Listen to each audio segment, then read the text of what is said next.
Would you like to buy the Chicago Cubs from Sam Zell? And my question is, do you think buying baseball teams is a good investment?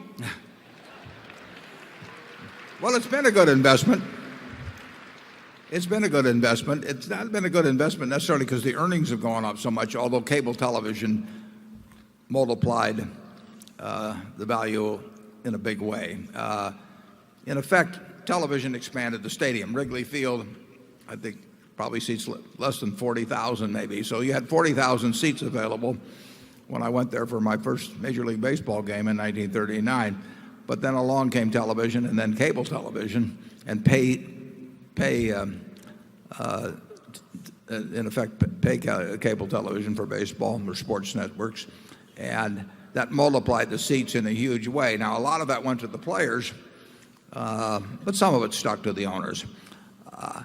I am not a when I was your age, I would have thought if I made a lot of money, I would have bought a team. But there were a lot of things I thought I would do then that I haven't done subsequently. So I don't think if the Cubs sell for $700 million and you've got a percentage of that in your bank account now, I don't think I would buy in at that price. There's a psychic income to many people in owning sports teams. I mean, it makes them famous, maybe not in the way they anticipated when they bought the team, but it is a way to instant celebrity and recognition and all that. And as long as we live in a society where people have loads and loads of money, a certain percentage of people are going to want to become known for the fact that they have done very well in life, and a sports team is certainly one way of doing it. That isn't the only reason people buy them, obviously. But I will say this, you are not the first one that's asked me about buying the Cubs. I've had calls not from Sam, but from other people, and it's I think I'll leave that to you. Charlie, are you thinking about buying a sports team? He would be a tougher sell than I would. I might do something kind of stupid like that, but well, you've already done it once. Touche. Number 10. The most important investment you can make is in yourself. I mean, very, very, very few people get anything like their potential horsepower translated into the actual horsepower of their output in life. And potential exceeds realization to just an enormous factor with so many people. And one illustration you might try with your class, I tell them this when I talk to high school groups. Just imagine that you're 16 and I was going to give you a car of your choice today, any car you wanted to pick. But there was one catch attached to it. It was the only car you were going to get in the rest of your life. So you had to make it last there. You can pick out the fanciest one you want, a Maserati, whatever it might be. How would you treat it? Well, of course, you would read the owner's manual about 5 times before you turned the key in the ignition. You'd keep it garaged. Any little rust you would get taken care of immediately. You'd change the oil twice as often as you were supposed to, because you know it has to last a lifetime. And then I tell the students, and you get one body and one mind, and it's going to have to last you a lifetime, and you better treat it the same way, and you better start treating it right now, because it doesn't do you any good to start worrying about that when you're 50 or 60 and the rust, that little speck of rust, is turned into something big. So anything your students do to invest in their mind and body, particularly your mind. We didn't work too hard on the bodies around here, but it pays off. It pays off in an extraordinary way. Your best asset is your own self, and you can become, to an enormous degree, the person you want to be. When I get classes in universities, I just ask them to imagine they were going to buy one of their classmates to own 10% up for the rest of their life. Which one would they pick? They wouldn't pick the one with the highest IQ or necessarily the one with the highest grades. They pick the person that's going to be effective. And the reason people are effective is because other people want to work with them. They want to be around them.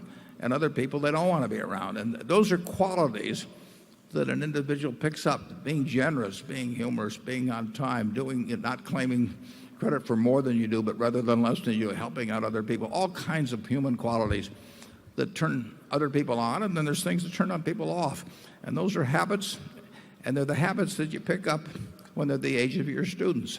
The habits they have today will follow them throughout life, so why not have good ones? So that's the only message I would give your students. Well, I've got a specific suggestion that answers your specific question. I would add to that extensive repertoire of yours by teaching them to avoid being manipulated to their disadvantage by vendors and by lenders, using the standard tricks of the vendor and lender trade. And you couldn't start with a better book than Cialdini's Influence. And I think Bob Cialdini, who's a shareholder, is here somewhere in this audience. And so I have a new textbook that I suggest you add to your class, which is Cialdini's Influence. And he's just got a new book that's coming out and for sale in Omaha today, I think, for the first time. And that's called Yes. So here's two books that I suggest you add to your class. Americans at the individual, municipal, state, and federal levels historically do not save. On the other hand, Asians save approximately 40% of their income. Living beyond one's means is an American way that obviously cannot continue. First, why is it that Americans do not save? And secondly, what can we do to correct this long-term problem? Thank you. Yeah, well, certainly the savings rate in this country has fallen significantly and may even be negative, although it does seem to me that the value of the country in real terms, I think, does increase quite significantly decade to decade. So I'm not sure exactly how it happens without savings, but it does seem to me that this country as a whole is worth considerably more than it was 10 or 20 or 30 or 40 years ago in real terms. So something good has happened. But the propensity to save, it almost seems innate in at least the great majority of cases. I mean, we've got our friend from Florida teaching children to save, and I think that has some impact. And I should have thanked Andy Hayward for that terrific cartoon this morning, and he's got a program that I'm participating in that we think in cartoon form might influence a few younger people towards saving. If you own Berkshire stock, you're automatically saving because we retain earnings, and your indirect interest in those retained earnings is a form of saving. So you can spend every dollar of your income that comes in the other way, and if you own Berkshire, you are net saving, which is a practice I've now been following for 43 years, sometimes in my family's consternation. I don't know that the savings rate is based on calculations made on consumption and imports and so on. And we are importing $700 billion more of goods and services than we're exporting, and that means that somebody else is doing our savings for us, basically, as we export ownership and claims against America. I think that's going to have consequences over time, but we are so rich that it may not be really apparent. I think the average American standard of living is going to improve in real terms, although I think it may be very, very, very disproportionate, the extent to which particularly the super rich benefit compared to those in the middle class. But net, I think the country will be, even with our present policies, in net real terms, the value on a per capita basis of the country will increase from decade to decade, but nothing like it will in places like China or Korea, percentage-wise, where the savings rate is very high. This country may not save very much because it may not need to save very much. We have $47,000 of GDP per capita. That it may not be distributed very well, but we are one very, very, very rich country. And a very rich country may not need to save as much as a country that's trying to reach its potential. Charlie? I've got nothing to add to that. Okay, number 11. Mr. Buffett, Mr. Munger, This sounds my serious. name is. I'm used to that. My name is Ute Bade from Munich, again a guy from Germany.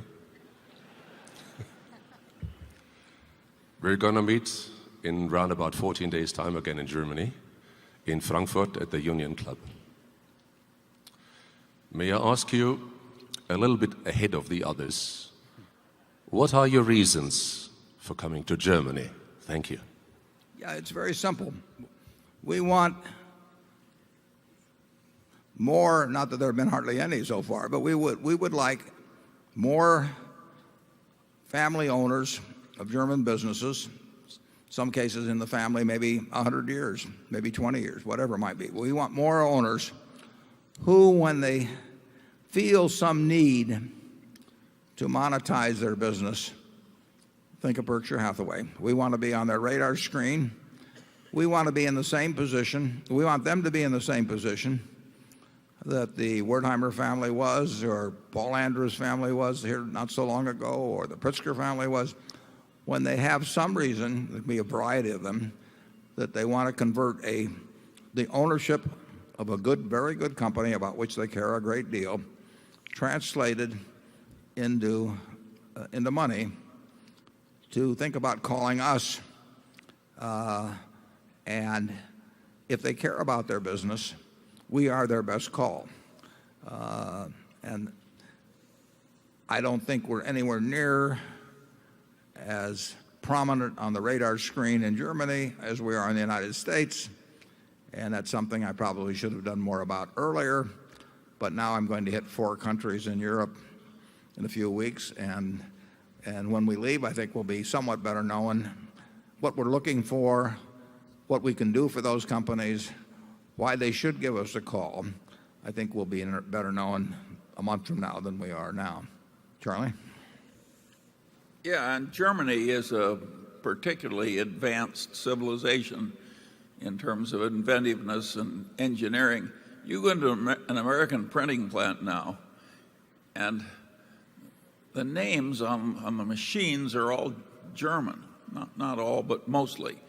Now, some of the German names are Germans who came over here to America and formed printing equipment businesses. But it's just amazing the influence that the Germans have had on field after field in America. It's a very logical place for us to be looking. Sounds like maybe Charlie should go. Number 12.